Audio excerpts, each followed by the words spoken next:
ಇನ್ನು ವಕ್ಫ್ನಿಂದ ಭೂ ಕಬಳಿಕೆ ವಿರೋಧಿಸಿ ಹೋರಾಟ ಇಂದು ರಾಯಚೂರಿಗೆ ಶಾಸಕ ಬಸನಗೌಡ ಪಾಟೀಲ್ ಯತ್ನಾಳ್ ಭೇಟಿಯನ್ನು ಕೊಡಲಿದ್ದಾರೆ. ಬೆಳಗ್ಗೆ 11 ಗಂಟೆಗೆ ರೈತ ಮುಖಂಡರ ಜೊತೆಗೆ ಯತ್ನಾಳ್ ಸಭೆಯನ್ನು ಕೂಡ ನಡೆಸಲಿದ್ದಾರೆ.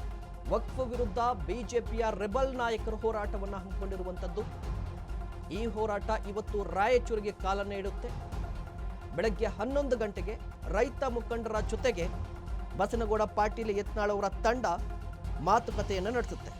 ಇದಾದ ಬಳಿಕ 1 ಗಂಟೆಗೆ ಡಿಸಿಗೆ ಮನವಿ ಪತ್ರವನ್ನು ಸಲ್ಲಿಸುತ್ತಾರೆ.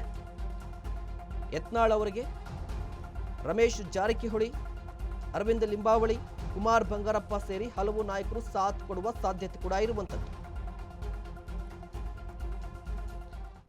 ಆದರೆ ಕುತೂಹಲ ಇರುವಂತದ್ದು, ರೆಬಲ್ಸ್ ಟೀಮ್ಗೆ ವಿಜಯೇಂದ್ರ ಅವರು ವಾರ್ನಿಂಗ್ ಮಾಡಿದ್ದಾರೆ. ಅದೇ ರೀತಿಯಾಗಿ ಮಾಜಿ ಸಿಎಂ BS ಯಡಿಯೂರಪ್ಪನವರು ಕೂಡ ವಾರ್ನ್ ಮಾಡಿದ್ದಾರೆ.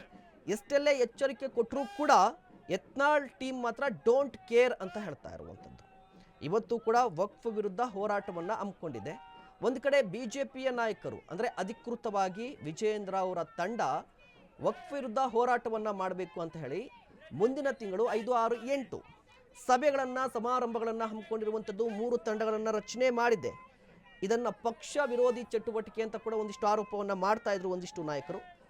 ಆದರೂ ಕೂಡ ಯತ್ನಾಳ್ ಟೀಮ್ ತನ್ನ ಹೋರಾಟವನ್ನು ಮುಂದುವರಿಸಿದೆ.